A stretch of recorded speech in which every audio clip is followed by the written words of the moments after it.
Global channel Jayanthi Amir Shetty tip and cooking ఛానల్కి స్వాగతం. ఈ టిప్ నచ్చితే లైక్ చేయండి, షేర్ చేయండి, సబ్స్క్రైబ్ చేయండి. హిందువులకు శ్రావణ మాసం చాలా ప్రత్యేకమైనది. అత్యంత శుభప్రదముగా భావించే ఈ నెల వివాహాది శుభకార్యాలు ఎంతో సందడిగా ఉంటుంది.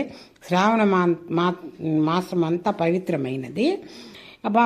శ్రావణ మాసం అంతా పవిత్రమైన భావించినప్పటికీ ఈ నెలలో వచ్చే పౌర్ణమి మాత్రం మరింత శుభప్రదముగా భావిస్తారు. ఈరోజు ఆలయాలకు వెళ్ళి అమ్మవారిని దర్శించి సకల సౌభాగ్యాలు ప్రసాదించాలని కోరుకుంటారు. శ్రావణ పౌర్ణమి అన్నాచెల్లెల అనుబంధానికి ప్రతీకగా నిలిచే రాఖీ పండుగగా జరుపుకుంటారు. ఈ రోజున వివిధ రాష్ట్రాలలో వివిధ పేర్లతో పిలుస్తారు.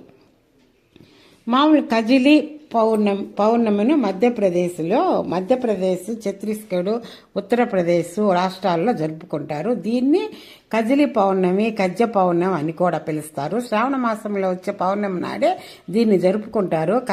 కజలి అంటే గోధుమలు అని అర్థము. పంటలు బాగా పండేలా దీవించమని భగవతి మాతను పూజిస్తారు. ముఖ్యంగా వ్యవసాయ కుటుంబాలకు చెందిన వారు దీన్ని జరుపుకుంటారు. శ్రావణ శుక్ర నవమి నాడు మహిళలు తమ పొలాలకు వెళ్లి కొండలో ఆకులు మట్టి నింపి తీసుకొస్తారు. పూజ గదిని ఆవు పేడతో అలికి గోధుమ పిండితో ముగ్గు వేసి అందులో కొండను ఉంచుతారు. ఆ తర్వాత మట్టిలో ఉన్న ఆకులను నవమి నుంచి పూర్ణిమ వరకు 7 రోజుల పాటు పూజిస్తారు. చివరి రోజైన శ్రావణ పౌర్ణమి నాడు సాయంత్రం వేళ పూజ చేసినప్పటి వరకు పూజ చేసిన మట్టి కుండను తలపై పెట్టుకొని దగ్గరలో ఉన్న నదిలో గాని చెరువులో గాని కలిపేస్తారట. భగవతీదేవికి నైవేద్యాలు సమర్పిస్తారు. ఇలా చేయటం వల్ల భగవతీదేవి ఆశీస్సులు లభించి పంటలు సమృద్ధిగా పండుతాయని నమ్ముతారు. నారికేళ్ల పూర్ణిమని నరళి పూర్ణిమ, నారియల్ పూర్ణిమ అని కూడా పిలుస్తారు. మహారాష్ట్ర, కర్ణాటక, గోవాలోనే సముద్ర తీర ప్రాంతాల్లోని మత్స్యకారులు ఈ పండుగను జరుపుకుంటారు. ఈ పర్వదినాన సముద్రుడు వరుణులను పూజిస్తారు. సముద్రుడి నుంచి తమ ప్రాంతానికి ఎలాంటి ఆపద రాకుండా కాపాడాలని కోరుతూ నారికేళ్ల పూర్ణిమను జరుపుకుంటారు.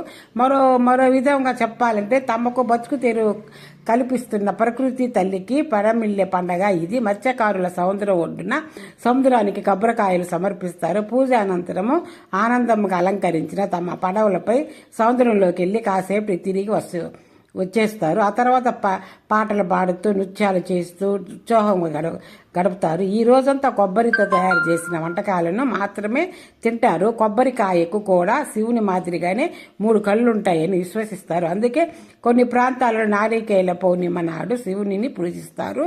శ్రావణ పూర్ణిమను గుజరాత్లో పవిత్ర సోపానుగా పిలుస్తారు. ఈ రోజు శివునికి పూజించి ఆయన ఆశీస్సులు పొందుతారు. ఆలయాలన్నిటిలోనూ వివిధ రకాల పుష్పాలతో అలంకరిస్తారు. భక్తులు శివునికి పాలు, కొబ్బరి నీళ్లు, పెరుగు, తేనె, నీటిని సమర్పిస్తారు. వాటితో సంతృప్తి చెందిన శివుడు ఆరోగ్యాన్ని, సంపదలు ప్రసాదిస్తాడని వారు నమ్ముతారు. పౌర్ణమి రోజు ముక్కంటిని కొలిస్తే సర్వ పాపాలు తొలగిపోతాయని భావిస్తారు. శివుడు లయకారుడు కాబట్టి భూమి మీద చెడును నాశనం చేసి ఆనందాన్ని నింపుతాడని నమ్ముతారు. పవిత్ర అమర్నాథ్ యాత్ర కూడా శ్రావణ పౌర్ణమి రోజుతో ముగిస్తుంది. శ్రావణ పౌర్ణమి రోజు అంటే మంచు గడ్డ కట్టుకోబోద్ది కదా, అక్కడ మంచు గడ్డ కట్టుకోబోయే ఈ పౌర్ణమి ఈ రోజుతోటి అక్కడ ముగిస్తారు. శ్రావణ పౌర్ణమి రోజుకి శ్రావణ పౌర్ణమి పర్వదినం నాడు జరుపుకునే రాఖీ పండుగను తోబుట్టువులు అనుబంధానికి ప్రతీక. ఇంటి ఆడపడుచును మహాలక్ష్మి స్వరూపంగా భావించి ఆదరించే సంస్కృతి మనది. దానికి ఘనమైన నిదర్శనమే రక్షాబంధం. అన్నా చెల్లెళ్ళు, అక్కా తమ్ముళ్ళ మధ్య ప్రేమానురాగాలను ఇరుమడింపజేసే ఈ పండుగను భారతీయ కుటుంబ వ్యవస్థ ప్రకటితమవుతుంది. ఆడపిల్లలు విషయంలో అన్నదమ్ములు ఎంత బాధ్యతాయుతంగా వ్యవహరించాలో గుర్తు చేసేదే భారతీయ ధార్మిక గంధాలను వివిధ ఘట్టాలలో రాఖీ పండుగ ప్రశంసాన్ని నిదర్శనగా నిలుపుతాయి. ద్వాపరయుగాలలో అక్కా చెల్లెళ్లే కాకుండా మాతృమూర్తి, అర్ధాంగి, ఇతర బంధువర్గ మహిళలు కూడా పురుషులకు రక్ష కట్టడం ఆనవాయితీ. కార్యక్రమంలో ఈ సాంప్రదాయం సోదరుల మధ్య రక్షాబంధనగా పరిమితమైనది.